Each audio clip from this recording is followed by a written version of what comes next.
Konnichiwa, and welcome to the Pals Anime Lounge, a podcast where a bunch of pals get together to talk about anime. The pals are Artura Konnichiwa. and Gorzagorz. Hello. And I'm your host, Ace. In today's episode, we're talking about Ys, aka Ancient Books of Ys, an OVA from 1989. The dub was made in 2002. If you were saying it wise, you're wrong. I'm saying that to the listener. A new game in the franchise just released, so come for the SEO, stay for the podcast. It was made by Tokyo Kids, the studio behind nothing noteworthy, like Magicano, Zoids Fusors, maybe? Magikarp? Magicano. This was their first project, in any case. Ys currently has a Annie List score of 60%. Not 16. This is the worst. No. Ys... Okay, but for April Fools, what about we cover the worst anime in 3-episode rule? Why didn't you have that idea last week? I'm sorry. Ys X Proud Nordics is technically not a new title in the long-running action RPG franchise, which started in 1987, but an enhanced version of Ys X Nordics from 2023. Not all of the games have been released outside of Japan, but they all follow the adventures of the same protagonist, which I did not realize. Oh, I thought it was different protagonists. So my short synopsis is: can the hero of legend save the country, or is he an 8-year-old girl? Artura? Monsters are coming. Monsters are coming. Monsters are coming. Monsters are coming. Okay, and Goz? After a sailor man forces him into manual labor, which circumvents minimum wage laws because he's a minor, allowing the filthy sea dog to get filthy rich, Hayden Christensen sets sail to uncover mysteries of the land of Ys. Okay. We open on monsters marching on the town of Minia. An alarm goes out and lots of archers race to the battlements. Another group of humans runs out to attack on foot. Then a narrator talks about things while we get a montage of regular people. It seems that the monster attacks are so constant that the army, it's actually a militia, fighting them all of the time is making everyone depressed. We then cut to a fortune teller on top of a tower in a magic circle who prophesies that a brave soul comes. Why they don't send out, like, their woodcutters to fight, since 1/3 of the monsters are like trees? Also, why don't they just light their arrows on fire? That's not a thing. That's not a real thing. That's not historically accurate. That never happened. Ys is historically accurate except for... Yes, it's not historically accurate. I mean, it is historically accurate, obviously. There was tree monsters back then. We get the title card and then return on the coastal town of Promarok. Our red-headed protagonist, Adol Kristen, walks through the town and to the inn, which takes roughly 3 hours for some reason. It's a long intro, is what I'm saying. Adol tells the innkeeper that he's planning on travelling to Isteria, which shocks him. Instead of learning more, we cut immediately to the room. The innkeeper is vague about why someone might want to avoid Isteria, and then leaves. Adol muses to himself that he's specifically going to Isteria because it's overrun by monsters. He must be some sort of heroic type. No, he's just a traveller. What? Also, I would like to point out, I think this is the first time I catch the fact that they repeated when he was passing through the Bayside. They used the same frames, and I was like, oh my god, I caught it. Yeah, it's a close-up of him walking past some buildings, then a wide shot of him walking down the between the stalls, and then that exact same 2 shots again. What I find really funny is that they were trying to be sneaky about it, and they cut it so it was a little bit closer. So it wasn't as noticeable. They did. I thought, should I go back? No, I know it's the same shots. I don't need to go back. I went back to check it out. I was like, okay, there's this guy over here, and then you could barely see his face, and I found that really funny. I was like, that's a clever way to try to like fool us. Later, Adol finds Norton, who can tell him all about Esteria. Too Long didn't listen. Place is overrun by monsters, ships go missing, nobody goes there anymore. Did you hear Oh that in my god! Hysteria? Monsters are coming? Did you hear that? I was gonna, God damn it! Find a way to say that, but yeah. I'm starting to think this is not a safe for work enemy. So Adol says he's going. So Norton offers Adol a job. We get a montage of Adol working over days or weeks, but after some time passes, Adol is looking out over the water and sees I, the Devil's Tower in the distance. let's not just skip over it. They lower a whole cow onto his back. What the fuck is with that? It's like that montage. I instantly knew. Oh, so he's gonna get to Hysteria and he's going to have super strength and super stamina because that's some inhuman training that they put him through. It's like Mr. Miyagi, but like in ancient East times. In ancient, historically accurate East times. I'm pretty sure Daniel-san didn't have to lift Mr. Miyagi's cars for his training. Look, there was a montage that might have happened outside of the montage. We don't know. Norton tells Adol that the Devil's Tower is actually called Dam Tower, and it's been there since time immemorial. But it's time for work. Norton tells Adol to load a single bag onto a small boat and then fires him. The boat is actually a gift, as are the supplies in the bag, I assume, and Adol leaves immediately. Yeah, the police are breathing down my neck. I need to get rid of you, kid. You're a Go. non-union worker, you need to leave. I bet he's gonna get killed in Hysteria anyway. That'll cover your tracks nicely. Adol comments as he says that there's no sign of a storm. So, of course, a storm appears out of nowhere. And then we cut to Adol having washed up unconscious on a beach where he's attacked by monster wolves. But a sword flies from out of nowhere and skewers the two. Like, good shot, dude, with a sword as well. He hides a sword launcher and, comes That's over. not very historically accurate. I mean, no matter what way you look at it, launching swords is I don't think that was a thing. Two men, Dogi and an unnamed mustachioed bloke, wonder if Adol somehow made it through the storm, and if so, he might be the brave soul mentioned by Sarah the fortune teller. So they take Adol to Minia. I like that his friend that his friend big friend is like, yeah, let's leave him here while smiling. No, let's take him. Okay, let's take him. He's so easygoing. Well, Dogi doesn't feature again in the 3 episodes that we saw. However, he is in the rest of the East series, or at least up to the 9th game, which I've played a bit of, and he's right at the start, hanging out with Adol. Huh. Adol wakes in a clinic, which the dub calls a hospital for some reason, and is greeted by Dr. Clays. Clays' son, Slagv, that's a weird name, appears from nowhere, and they're both surprised that Adol made it through the storm. And that's when Adol decides to notice the 20 or so other beds in the room full of injured people. They're all moaning. That's why Adol had a sexy dream.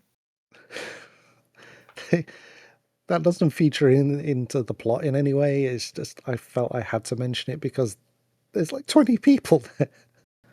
There's a time skip, and Adol is all healed, so joins Slagv on a battlement.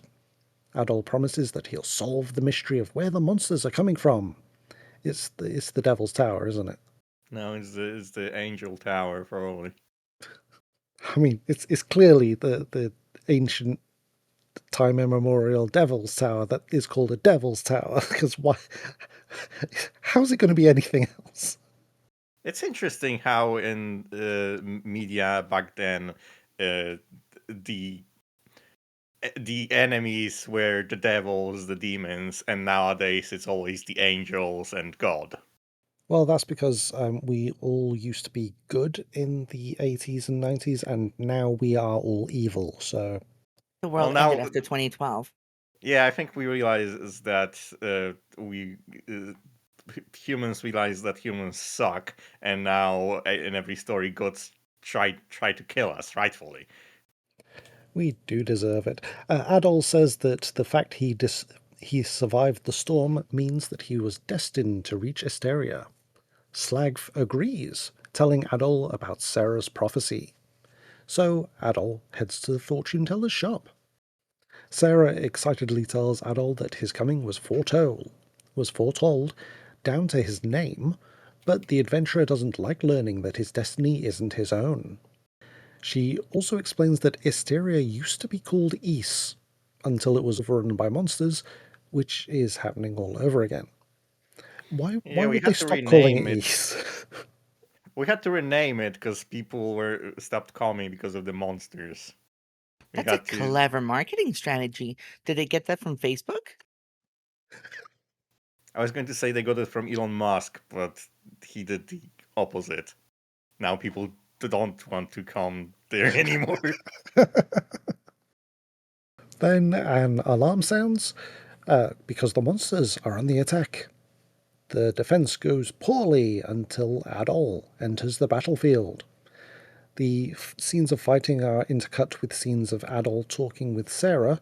He promises to help, so she gives him a crystal shaped like a dagger and tells him to go see her aunt in the town of Zabik. I thought it was a tiny sword. Shaped like a tiny sword or shaped like a dagger? It could be either. I mean, sure, shaped like a dagger, but I mean, a sword is shaped like a dagger. Just cut this.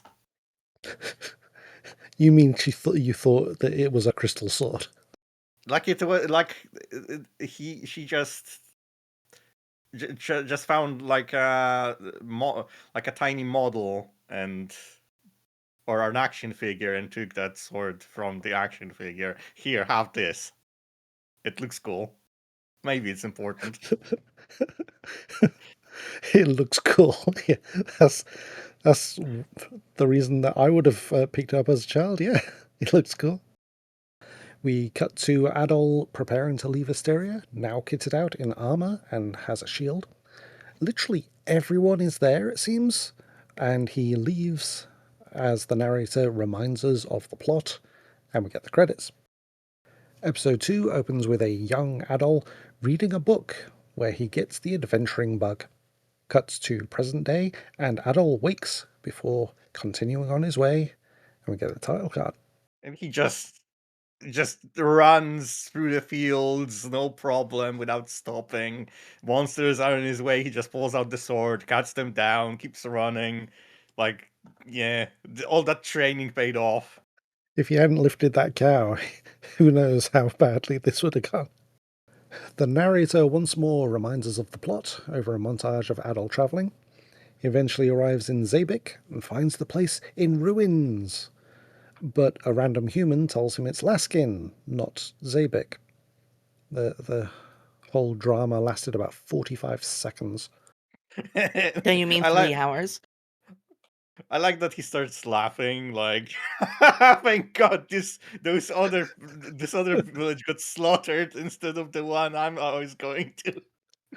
Yeah, the people that I saw off camera clearly slaughtered. Ha ha, sucks to be them. The rando, named Luta Gemma, offers to escort Adol to Zabik, even though he just said that he just came from there. Like, oh, I'm going out, I'm going to walk to this village and then walk back. Clearly doesn't have a job. Luta comments that there was no silver in Laskin, but only the silver. He posits that the monsters must have taken it. And until he mentions that the town was known for mining silver, it sounds like, yeah, people are dead, I'm gonna steal their money. I was looking around and I couldn't find any silver, just all this gold. What am I going to do with all the gold? We cut to them arriving in Zabik late in the day, and Luta offers to put Adol up for the night. And they could go and see Sarah's Aunt Jeva tomorrow. While they eat with Mrs. Luta, she doesn't deserve her own name, Adol comments on an ornate figure over the fireplace. It's a statue of one of the goddesses of Ys, which brings up the fact that Adol is the legendary brave soul. Adol tries to foo-foo it, but Luta asks him not to. The people need something to believe in, even if Adol refuses to. Which I thought was a good message. Later, Luta, playing the lute, get it? Outside of Adol's bedroom window makes the adventurer go out to chat. So Luta plays him a song. And that's the scene. The next morning they go to see Java, but on the way they're interrupted by someone relaying a message from Minia. Sarah was attacked by monsters. Luta decides that Java shouldn't be told yet, and they continue on their way. Luta soon drops off Adol and leaves, and Java wastes no time in telling Adol that he is not the legendary brave soul. In fact, she's What met did we just fucking tell you? In fact, she's met more than one adult Christians over the year. No, over the years. One of which was an 8-year-old girl. Hence my summary. Oh, now I get it. Though she acquiesces that he might just not be the legendary brave soul yet. She tells him the legend of Ys, how the legendary brave soul needs to gather 6 books to open the gates of Ys and unlock great power. Adol asks where to find the books, and she says that the monsters have them, and sends him up to Mount Precious. Huh. Ironic name. Cut to the mountain, and he fights some monsters, but his arm is cut. This never plays into anything. As he goes, he notices that the Tower of Dam is taller than the mountain. Cuts to the Shrine of Solomon at the top of the mountain. Well, nearly, because the mountain top is actually a crater full of a forest. Dozens of monsters burst out of the ground between Adol and the shrine. However, he just avoids most of them, and upon entering the shrine, discovers that the monsters cannot follow. Unfortunately, he finds that the shrine leads to a dead end, until the dagger crystal begins to shine. He touches the crystal to the statue. No, he touches the crystal to a statue, and it teleports him somewhere. He wanders through some hallways and finds some big doors which swing open easily to reveal a woman chained up. Oh my. He turns into Captain Kirk and says, "Let me show you this human thing called kissing." No, this isn't another anime where the hero molests the women. But the monsters are indeed coming. He tries to break the chains while she tells him to escape before the Guardian Monster returns. The Guardian Monster is a giant centipede. The fight goes poorly for Adol, with the monster trying to insert him into walls, until he tricks it into smashing itself through a wall so hard that it flies out through the side of the mountain. And I hope it didn't survive the fall, because whoever's down there is in for a bad time. Yeah, but my thought about that, I was like, oh my lord, our hero, instead of heroing, just set loose this monstrosity out everywhere. The creature's like, wait, the world is bigger than my castle? I'm not sure if tricking is like accurate. I feel like that would just happen by accident. It came across like a Looney Tunes moment. Like I'm gonna charge him, and the other side of the wall. Ah, fuck! I mean, that was not a thin wall. It was traveling for a good few seconds before it came out the other side. How hard did it go that it couldn't stop while plowing through solid rock? Just needs inner dialogue of the monster. Now I'm gonna do it Super hard! Ah, fuck! He falls to his death. The chains free the woman, and a portion of the wall crumbles, revealing the Book of Ys. The first book, I should say. Then Adol picks up the unnamed woman and slides down the mountain. Again, low-key superhuman. Here, come on, I'm gonna hold you and we're gonna slide down the fucking steep hill. And we're gonna be okay. He keeps his balance all the way down. Yeah, while holding someone, that's such a difficult thing to do. But again, the cow training comes in handy. Yeah, but to be a real brave soul, you need to pick up 2 cows. Like that 8-year-old girl could. The old woman says. Java provides narration, telling us about an ancient metal called Cleria and how important the Shrine of Solomon was. Then the narrator, who spoke earlier, asks why the woman was held prisoner, which I kind of expected Java to answer, because who does 2 independent narrators speaking one after the other? They're kind of just talking to each other. Man, did you just see what Andal did? Yeah, totally. If only the mountain had been made out of Cleria. It's multiple layers of narrators. Another comes in and comments on the second narrator's narration. The narrator was an idiot. Ignore what she said. And then we get the credits. The third episode opens on people talking about Sarah being attacked by monsters inside the town, as we learned last episode. Slagf enters Sarah's shop and tells her to pack up as it's getting late and she's still injured. Newcomer Leah enters and also tells Sarah that she needs to rest. But was Leah not carrying a tray of food? Was she not bringing that to Sarah? Why is she shocked to find Sarah is there? She's just squatting there. just storing her food in her house. Get out! It's my time to live here! Sarah and Slagf are then very shocked that Leah wants Sarah to rest. It's like, you should rest, Sarah. Gasp! Why are you gasping? We then cut to some wizards overlooking Minia menacingly and then get the title card. We return to Java holding the book of Ys, while Adol swims in the lake with the former prisoner named Fina on the bank. Adol catches a fish, which then they put into a puddle. Like, I assumed that he was catching it so they could eat it, but maybe they want it for a pet?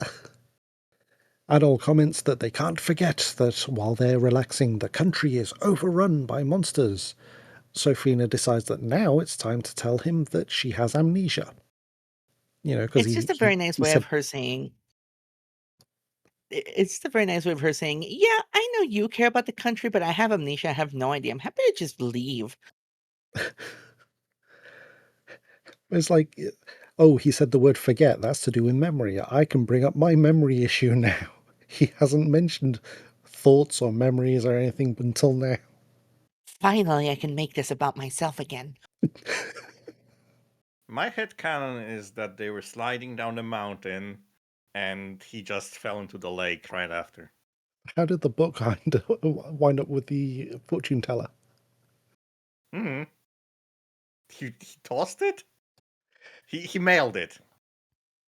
he was sliding down by a mailman and was like, take this. I'm going to take this girl to a lake. Catch a fish. For a pet. Adol comments on the rain clouds heading towards Minia. Cut to Minia, where it's raining. There's a knock at the town gates. It's the 2 wizards we saw. They do something evil and glowy, but we cut back to Zabik. They do something evil and glowy that makes monsters come. Java explains that this book of Ys, the Book of Huddle, mentions a metal called Cleria, which was behind the prosperity of Ys.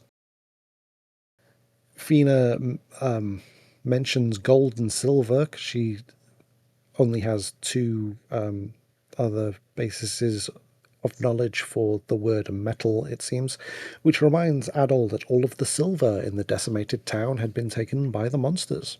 Metal like wood and like rock and paper. That's metal, right? Yeah. We got to Minia where it stopped raining. Sarah is writing in her diary. She regrets sending Adol on his quest as he might die. In fact, she worries, so might she. Then Goban, the unnamed mustachioed bloke from the beach in episode 1, enters through her window. She asks why he's there and not watching Adol from the shadows, but he assures her that Adol is safe with Goban's mother, Java.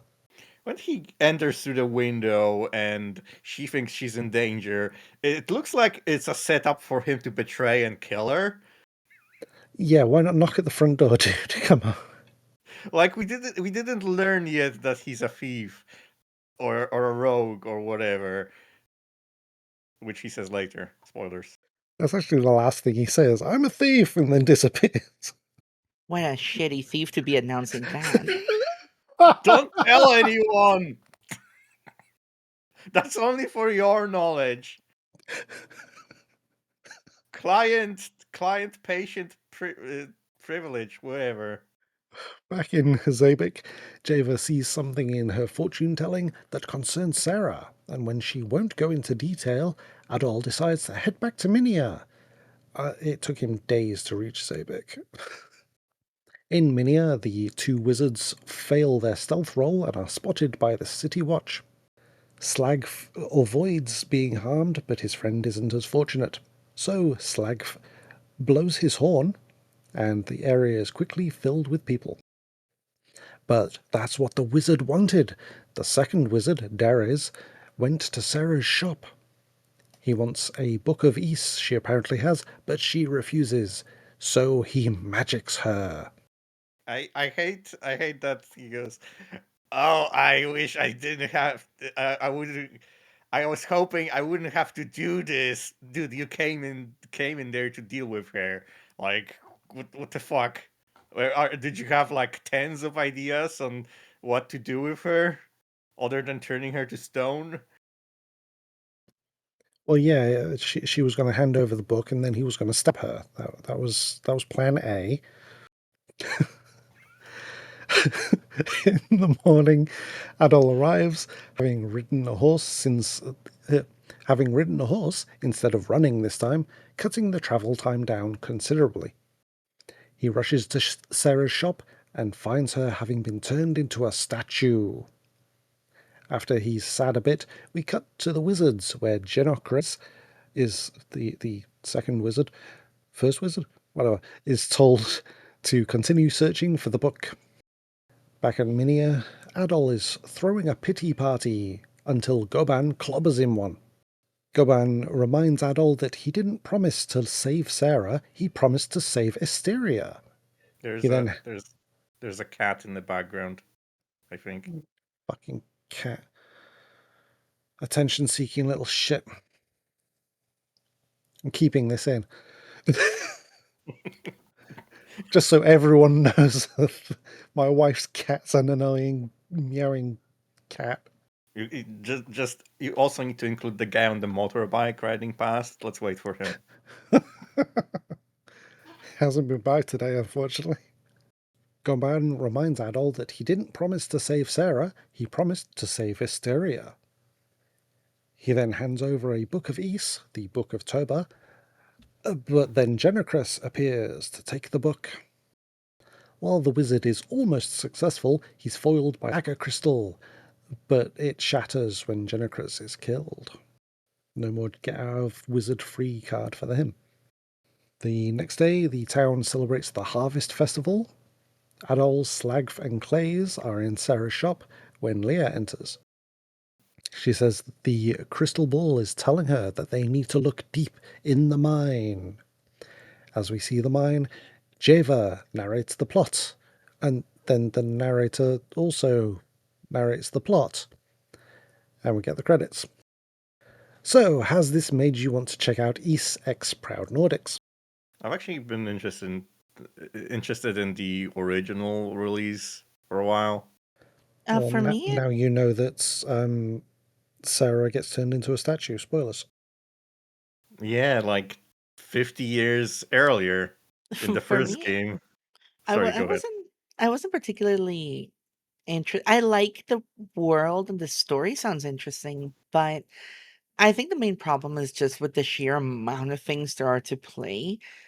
It feels like he's just doesn't fall. At least this anime didn't quite sell me on prioritizing this over all the other things. Okay, I've actually been playing Ys 9 Monstrum Nox, and because it's on PlayStation Plus, and I was looking for something to play, and then a bunch of games came out at the same time, but I still decided to give this a go. Adol gets arrested at the start of the game because of the events of every other game. Like, the local law enforcement is suspicious of him. There's a brilliant line about how he keeps coming across legendary weapons and losing them. Huh. With the title, I thought that's his anti-hero arc, and Monster Police comes. Oh, again, killing monsters all over the place. What gives?